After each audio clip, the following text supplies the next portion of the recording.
All right, so today we're going to be starting chapter 24. We're going to be covering dielectrics, Gauss's law in dielectrics. We're going to jump back to dipoles from chapter 21. It should be a relatively short lecture compared to some of our others, especially the potential lectures. So hopefully this won't be too bad.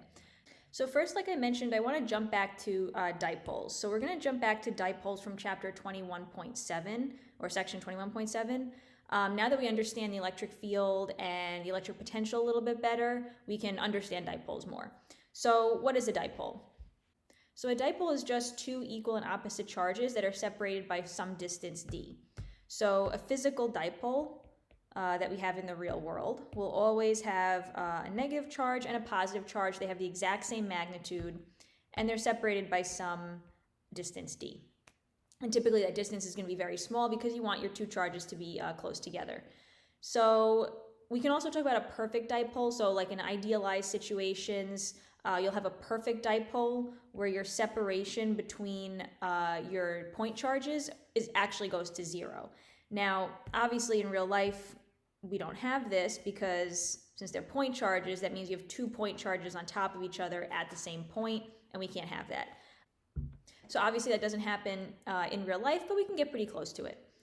So the field of a dipole we've seen in a couple of previous lectures. So we just have our positive charge up here, our negative charge, and the field lines start on the negative charge, they go out, they loop back around, and then they end on your negative charge. So anytime you see a field that looks like this, that's going to be indicative of a dipole. And we'll see a couple of things in later lectures that approximate dipoles. When you move far away from some charge configuration, it will look like the field of a dipole. And we'll see that also when we do magnetic dipoles. So this is a very important sort of field line configuration to keep in mind. Dipoles pop up a lot. So one thing to keep in mind as well with dipoles is that you do not want to use Gauss's law when dealing with dipoles. As we said before, we only want to use Gauss's law when we're in those very, very symmetric charge configurations, and a dipole, even though it looks sort of symmetric, it's really not. So if you wanted to use Gauss's law to find the electric field of a dipole, let's say you drew your circle here, your Gaussian surface. Okay, so you drew your Gaussian surface here, and now you want to say, all right, well, what's E dot dA? So I know that E dot dA is equal to the flux, right? And we can see that the flux is zero because our total enclosed charge is zero. So our Q enclosed, let me do it this way. So our Q enclosed for a dipole is zero because we have plus Q and then negative Q. And we can see that our flux is also zero, right? We can see that our flux is zero because every single field line that goes out of our Gaussian surface comes back in, right? So this one goes out and then it comes back in. This one goes out really far, comes back in, and every single line does that. So we can see that our net flux through this is zero. So you might say, okay, well, my electric field is zero. But as you can see, your electric field is not zero. So that means, that's because when you have this E dot dA, as I mentioned when we did Gauss's law, when you do E dot dA, you get that cosine, right? So you have E dA cosine theta. And now, what is that theta? Well, if you look here, you can see that your electric field line and the perpendicular r hat vector for your surface, there's an angle between them, right? So at each point, there's like a little angle here between your electric field and your r hat vector. So that means this cosine is going to be something ugly. This cosine, you can see these angles are changing all around your surface. So that means this cosine isn't going to be something easy like 0 or 1 like we want when we use Gauss's law.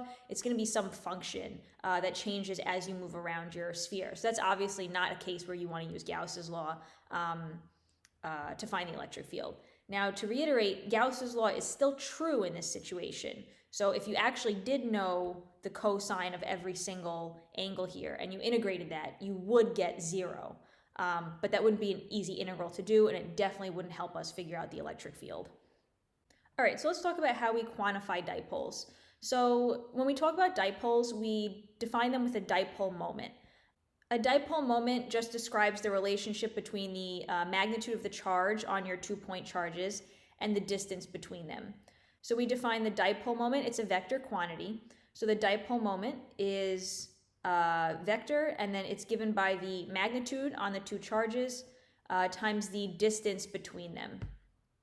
And now you always, when measuring the distance between your two dipoles, you always go from the negative to the positive charge. So this D is always pointing towards your positive charge. And as we can see here, the units of a dipole moment is Coulomb meter. So those are the units of a dipole moment.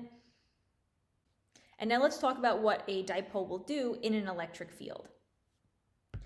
So if we have a dipole, and let's say we place it like this in our electric field. So let's say we place it so that it's standing sort of upright in our electric field. And this is an electric field going to the right. So we have a dipole that we place with the positive charge, the positive end perpendicular to the electric field like this, and then the negative is on the other side. So we place our dipole in our electric field so that it's oriented perpendicular to our electric field. What is this dipole going to want to do in this external electric field? Well, we know what a positive charge would want to do in an electric field, right? The positive charge will want to move in the direction of the electric field. So the positive charge will want to move that way. And we know what negative charge would want to do in an electric field, right? It will want to move in the opposite direction. It will want to move opposite the direction of electric field lines. So our negative charge will want to move this way. Now, if you think of this as like a physical object, a physical dipole, when you have, if you have a physical object and the top of it is getting pushed this way and the bottom is getting pushed the other way, that looks like a torque, right? You're going to have a rotation there. So when you place a dipole in a external electric field, a uniform electric field like this, you're going to experience a torque. Your dipole will experience a torque around that little center point. So right around here, your dipole is going to feel a torque and it's going to want to rotate. And here, if you use the right-hand rule, which I will go over at the end of the lecture, we'll do a little review on right-hand rule and cross product. If you use your right-hand rule and turn your hand in the direction of the rotation here, you'll see that this dipole experiences a torque into the page. And we'll talk more about that in a second. So your dipole in an electric field will want to rotate so that it's aligned with the electric field.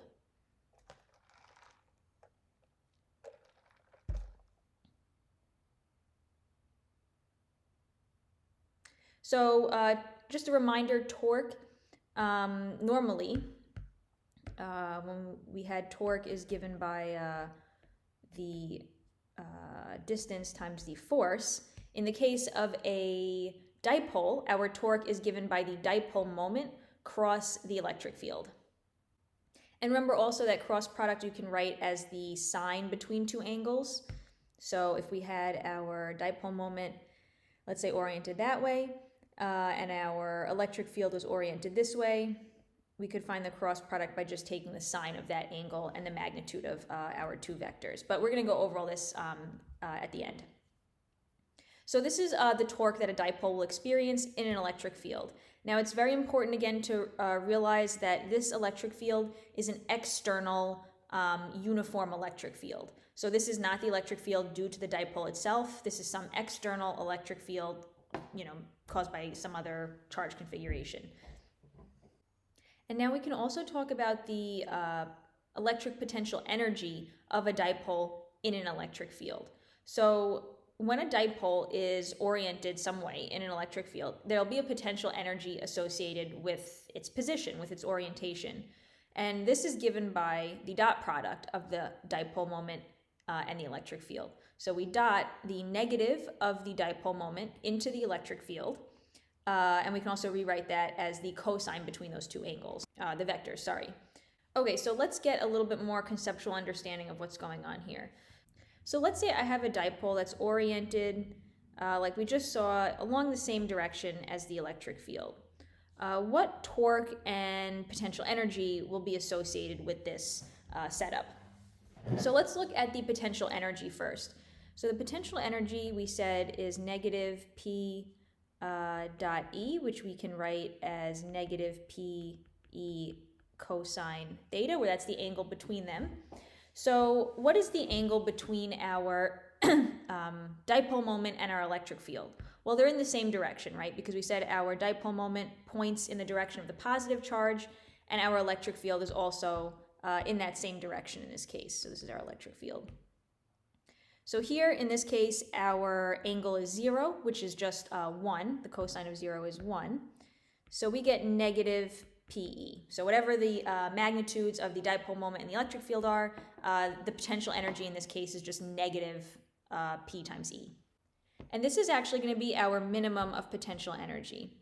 So when the dipole and the electric field are aligned, this is a minimum of potential energy.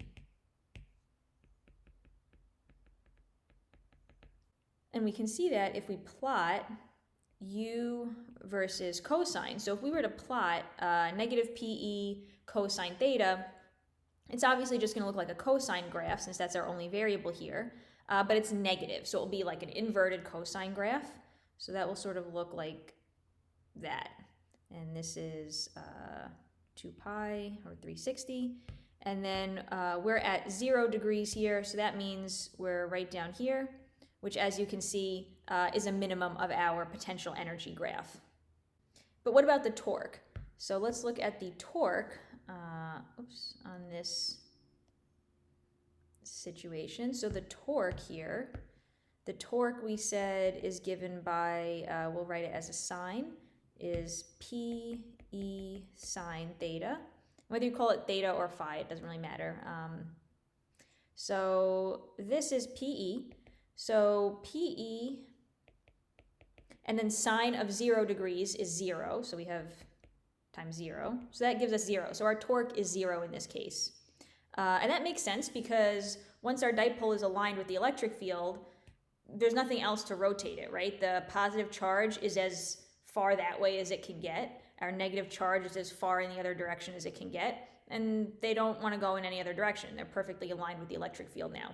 So there'll be no torque in this scenario. So if we plot torque versus theta, this will look like a sine graph, and there's no negative sign, so it'll just be a regular sine, which looks like this. And we're at 0 degrees here, which is right there. So our torque is 0. So now let's look at another scenario. So now let's look at the scenario when our dipole is perpendicular to our electric field. So when our dipole is oriented like this. So what is our potential energy? Well, our potential energy is going to be negative PE cosine. The angle now is 90 degrees, so it's going to be cosine of 90. And cosine of 90 is 0. So we're going to actually have 0 potential energy here. So let's plot this again.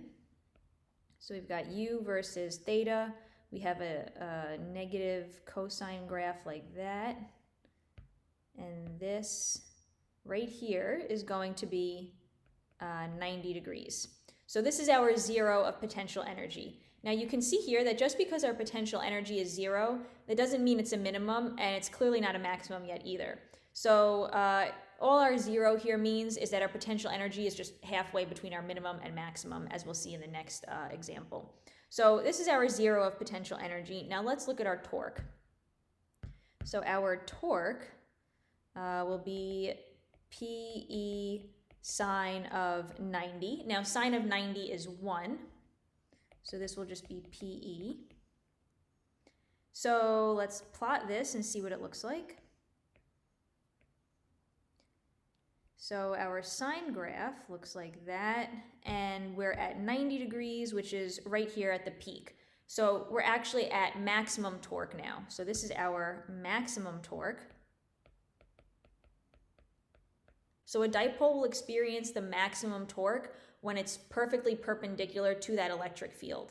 So now let's look at our last limiting case. So let's look at the case when our dipole is anti-parallel to our electric field. So if it was oriented like this, what would be its potential energy and its torque? So here we have our U is negative PE cosine. Our cosine here is 180 because they're anti-parallel, they're in totally opposite directions, so that's 180. So our cosine of 180 is negative 1. So we get negative PE of negative 1, which is obviously positive PE. So let's plot this. We get U, theta, we have a negative cosine plot here. And 180 will be right here at this peak. So this is 360, so 180 is right here. So now we can see that this is actually our maximum potential energy. So our maximum potential energy is right here when they're completely anti-parallel. The dipole and the electric field are anti-parallel. That will correspond to our maximum potential energy configuration. Now let's look at the torque. So the torque is PE sine of 180, and sine of 180 is 0 again. Oops. So this is just 0. And so let's plot this. So now our torque is right here. So it might seem a little bit weird that when our dipole is anti-parallel to our electric field, that it actually experiences no torque. Because you would expect, we know that it wants to align with the electric field, so you would think that when it's completely misaligned with the electric field, it would experience a torque and want to align.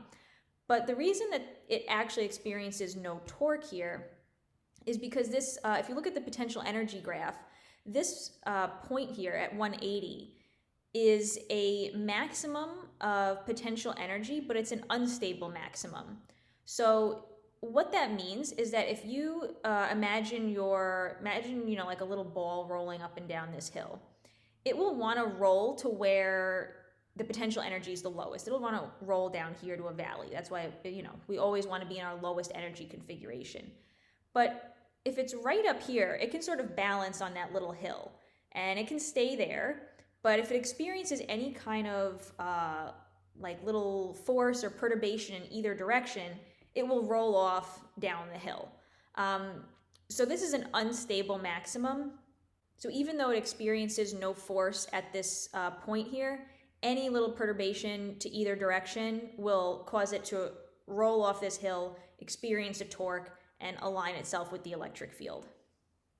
And this is true for any system. The system always wants to be in its lowest potential energy configuration. All right, so now let's do an example. So we have a water molecule, and water molecules are like the classic physical example of a dipole because the two hydrogen atoms up here get like a positive charge, and then the oxygen atom down here has a negative charge, so your water molecules look like a dipole, like a physical dipole. So we have a water molecule that has an electric dipole moment of 6.2 times 10 to the negative 30 coulomb meters. If the molecule is placed in an electric field of 1.5 times 10 to the 4 newtons per coulomb, what is the maximum torque the field can exert on the molecule? So this one's easy. We just plug in our torque formula. So we have our, the magnitude of our dipole moment is 6.2 times 10 to the negative 30. And our electric field is 1.5 times 10 to the 4. So what is the maximum torque that this situation can experience? Well, as we just said, our maximum torque will be here when they're aligned perpendicularly. So that will happen when sine is 90, and we'll just have P times E. So all we have to do is just multiply these two numbers together. So P times E is 6.2 times 10 to the negative 30 times 1.5 times 10 to the 4. This gives us 9.3 times 10 to the negative 26. And this will be Newton meters, since it's a torque. Okay, so this is our maximum torque that we can feel. So now let's look at the second part. how much work is done by an external agent, so an external force like you or I, to rotate this molecule from fully aligned with the field to anti-parallel. I think I have an extra parentheses there. Oh well. Okay, so we want to, first we have our dipole aligned with the electric field. So they start off at 0 degrees. Then it's rotated, so that's completely anti-parallel to our electric field now. So that's going to take work from some external force because the dipole and the electric field want to stay aligned. So if you want them to be not aligned, you have to put in energy. You have to do work on that system, do work against the electric field. So we're looking for the work done by an external agent. So remember our external work is equal to the change in potential energy, which is just UF minus UI. So all we have to do is just figure out our final potential energy, our initial, and then just subtract them. So our final potential energy is just negative PE cosine 180 minus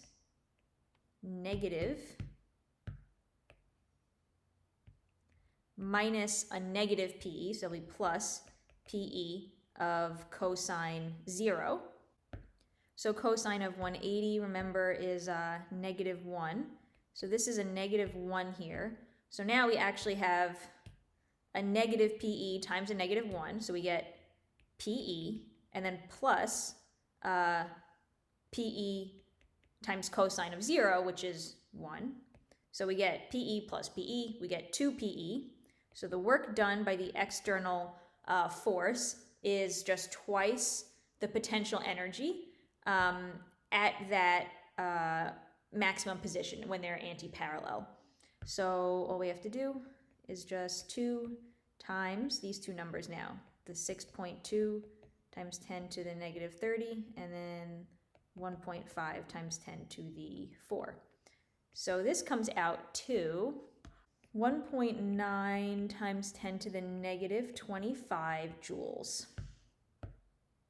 Okay, so this is the work that an external force had to do against the electric field to separate, to change the dipole moment in the electric field from being parallel to anti-parallel. And we would expect that this number comes out to a positive number because, like we said, you have to impart energy, you have to do positive work to do that. So we got a positive answer, which is what we physically would expect. So now let's go on to dielectrics. So we're going to talk about dielectrics more tomorrow, like what they're used for. We're just going to sort of look at the physics of a dielectric today. So a dielectric is just the material that's made up of dipoles. So these dipoles are not free to move. So it's not like a conductor where your charges can move around. Your dipoles are fixed in place, but they are free to rotate. So you have all these individual little dipoles fixed, and they can rotate whatever way they want depending on what electric field this dielectric is placed in. So let's say we have a dielectric here, and you place it in an external electric field that's going to the right. All of your dipoles in that dielectric are going to want to align the same way, right? They're going to want to align so that the positive charge is pointing towards the electric field lines and the negative charge is pointing away. So that's really all a dielectric is. It's just a bunch of little dipoles that are free to rotate in some material. Now you'll notice that when we place this dielectric inside this electric field, since all of the dipoles arrange themselves in the same way, you can see that it sort of looks like there's a positive charge on this side of the dielectric, right? And a negative charge on this side of the dielectric. So imagine if I didn't know that this was actually a dielectric and I was just looking, let's say I was over here and I was just looking from this side, all I would see is positive charges, right? And it would look like a positive surface charge to me. So you would see here, I sort of drew over it, but you would see here a positive surface charge.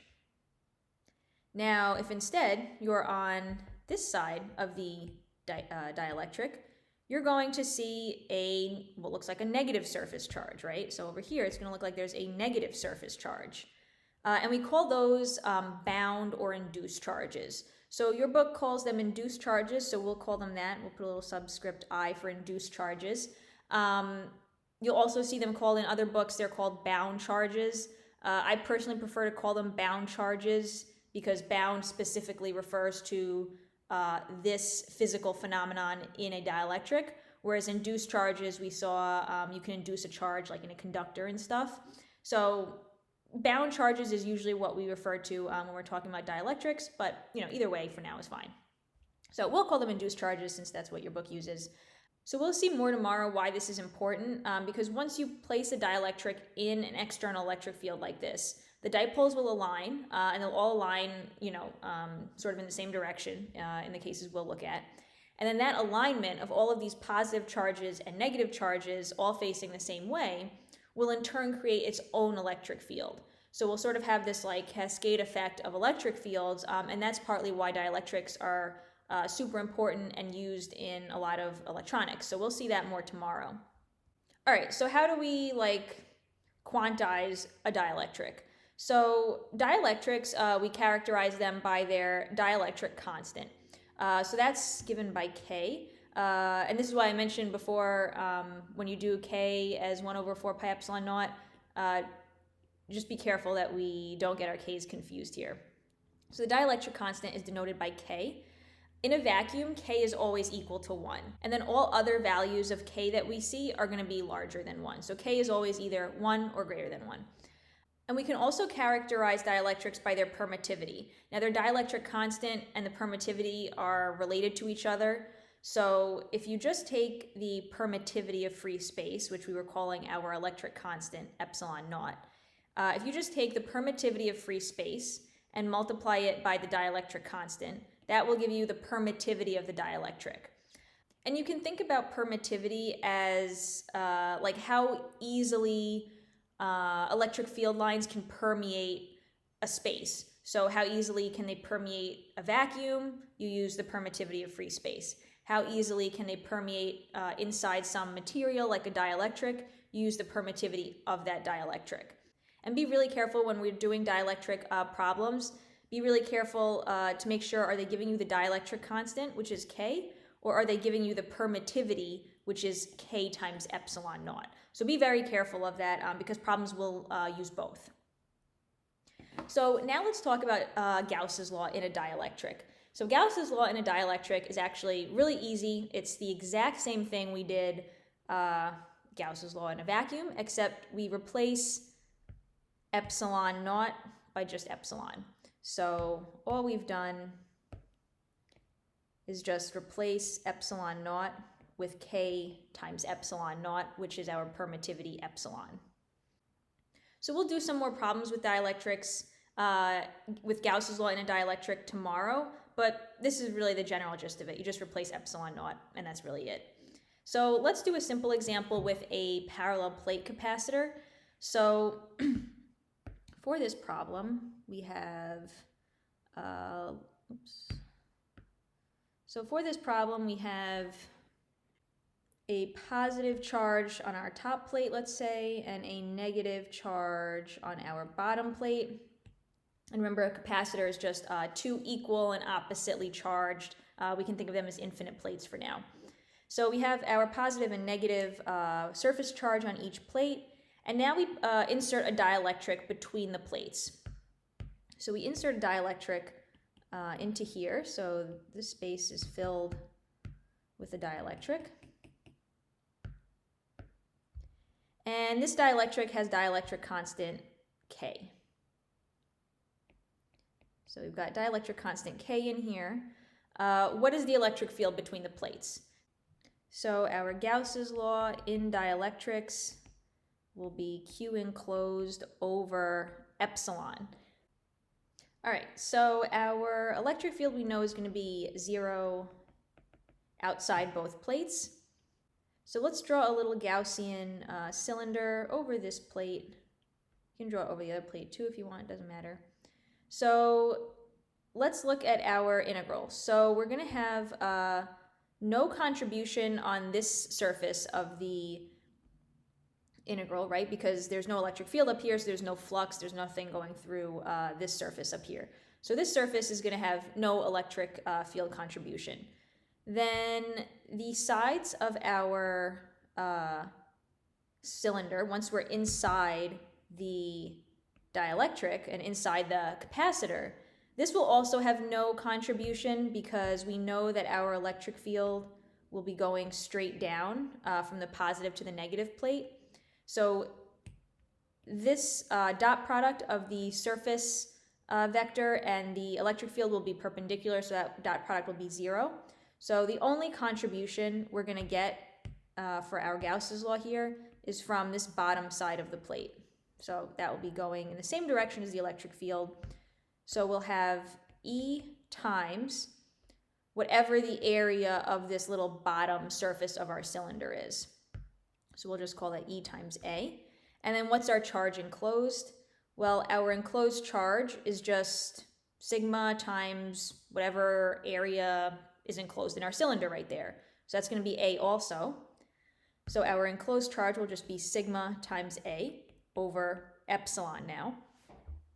And then we can just see that our A's cancel and we get that the electric field is equal to sigma over epsilon. And this was going in, we'll call that the negative y direction. So this is just our Gauss's law with the dielectric. All you have to do is just replace epsilon, and that's it. And then since in the original question we were given the dielectric constant K, we want to just rewrite epsilon as K times epsilon naught. So just K epsilon naught, and that's our answer, and that's it. All right, now let's look at these bound or induced charges a little bit more carefully. Because when I did this problem, when I did Gauss's law just now, remember we said that if we put a dielectric in a external electric field, the dipoles will align and it will create what looks like a surface charge. So what's actually happening in this capacitor of our previous problem is that, let's say you have your positive plate and your negative plate here. The negative end of all of your dipoles in your dielectric are going to be attracted to the positive plate of the capacitor. And the positive end of the dipoles will be attracted to the negative end of your capacitor. And now you can see that the electric field from our capacitor is going from left to right. But if you look at what the charges in the dielectric are doing, we have now a positive on the right and a negative on the left. So that's going to make an electric field that looks like it's going in the opposite direction now. So the dielectric will set up an electric field going opposite the electric field created by the capacitor. Now, typically the electric field created by the dielectric is going to be much, much weaker than the electric field created by the capacitor, but we're still changing the total electric field in between these two parallel plates, right?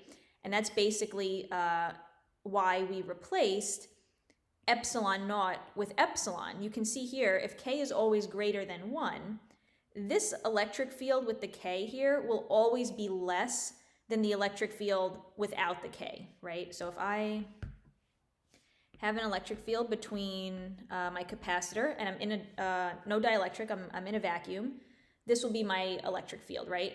Now if I change my electric field and put a K in the denominator where K is greater than 1, this quantity will always be less than this quantity, right? And that's because when you insert a dielectric, it sets up an opposing electric field within the dielectric. So your total electric field is actually less than if you were in a vacuum. So let's figure things out a little bit. So let's look at our electric field that we just found. So we had this, right? So all I took into account here when I was doing my Gauss's law in the previous problem, I was only taking into account the charge that was on the plates, the free charge, and we were accounting for this extra bound charge in our epsilon. So how we write that is, this was really the free charge. So the free charge, you can think of as like the excess charge, or the charge that like you have to add to the capacitor, basically. Like you put that charge there. It's an excess charge, sort of. So our electric field was just the free charge on each capacitor divided by epsilon. So we can rewrite this, the free charge on the capacitor minus the bound or induced charge from the dielectric divided by epsilon naught. So these two things are equivalent. So either you look at just the free charge, just the charge on your capacitor, and you encode that induced charge with epsilon, or you explicitly write out the induced charge, but then you go back to just using epsilon naught. So the dielectric constant and epsilon sort of encode how that induced charge affects your electric field. So like I said, these two things are totally equivalent. So let's figure out how the induced or bound charge is related to the dielectric constant. So like I said, I can rewrite, so I'm just going to rewrite this term. I can rewrite this as K times epsilon naught, right? And then I'm just going to rewrite my right-hand side here. And now I can see that my epsilons will cancel. So my epsilon naughts will cancel. So now let me just rewrite it without the epsilon naughts. Okay, and I want to get my sigma sub I alone. I want to figure out how is the bound charge related to the free charge, which is the charge on the capacitors, and the dielectric constant. So we can sort of swap things to the other side. So let's just rewrite this as sigma I is equal to the free charge minus the free charge over K. Now I can factor out a free charge there, and I get 1 minus 1 over K is equal to my induced charge on the dielectric. So this is how the bound charge created on the dielectric is related to the dielectric constant. And it's very important to understand that you can think of the electric field either way. You can think of it as the free charge divided by the permittivity, which encapsulates that information about the bound charge, or you can explicitly write out the free charge and the bound charge and then just use epsilon naught. Oh, and the reason why I had a minus here is because if I look at, let's say I look at the positive plate, right? On my positive plate, so if I just look right at this little interface right here, I have a positive free charge and a negative induced charge. So it looks like the total charge on that plate is reduced by negative sigma I. So that's why I wrote a minus there. Okay, so we can rewrite our induced charge on the surface of a dielectric this way. So we just have the induced surface on the surface of the dielectric, the free charge, which is the charge that was like put on our capacitor or whatever object we're looking at, and then the dielectric constant here. All right, so that's all the new information for today. Again, we'll be using this all more tomorrow when we do capacitors. We'll see why dielectrics are actually useful. And we'll be doing a little bit more of Gauss's law with dielectrics. So now I just want to review the cross product, since I know that gives a lot of students trouble. Okay, so your cross product will take two vectors and return another vector. And that vector that it returns will be perpendicular to both of the two vectors you put in. So you put in like x and y, you get out a perpendicular vector z. So that's like the point of the cross product, basically. Another thing to remember is that the cross product of two parallel vectors is 0. So if we have two parallel vectors, this cross product will always be 0. And we can write the cross product, like we said before, as our sign. Okay, and then another important thing to remember is that the cross product is not commutative. So that means that A cross B is not equal to B cross A.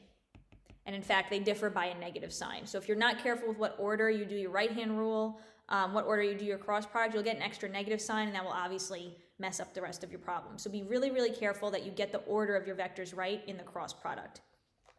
All right, and then for the right-hand rule, so I know there's like a right-hand rule where you use like your fingers. I prefer the one with your whole hand just because I think it's easier and like less likely to make a mistake using it. So if I have a vector, my first vector is, let's say, like away from me. You point your whole hand in the direction of that first vector. And then let's say my second vector, my B vector, is pointing in this direction to my left.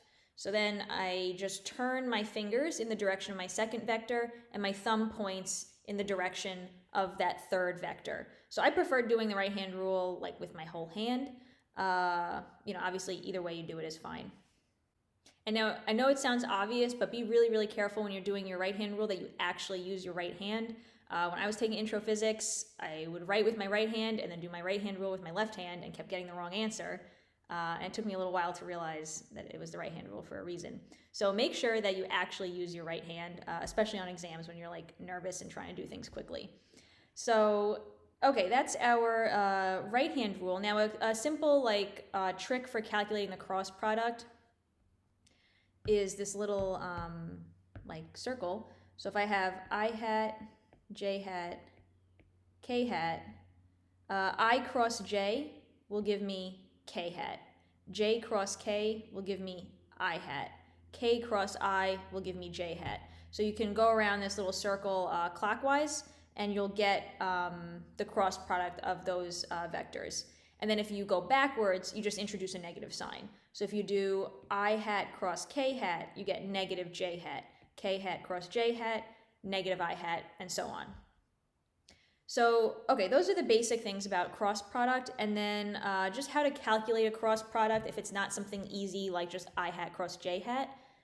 So let's say we have a vector A, and it has components A1, A1, A2, A3, and then we have another vector B1, B2, B3. And we want to figure out what's the cross product of these two vectors. So in some of your books, I think there's like a sort of long formula for it, but there's a way that I personally think is easier, sort of just like create muscle memory to calculate your cross product. So you put your vectors, you arrange them like this. So you put your I hat, J hat, K hat on the top, and then you write out your first vector right below it, so A1, A2, A3. Then you write out your second vector, B1, B2, B3. Okay, and then you draw it in a little box.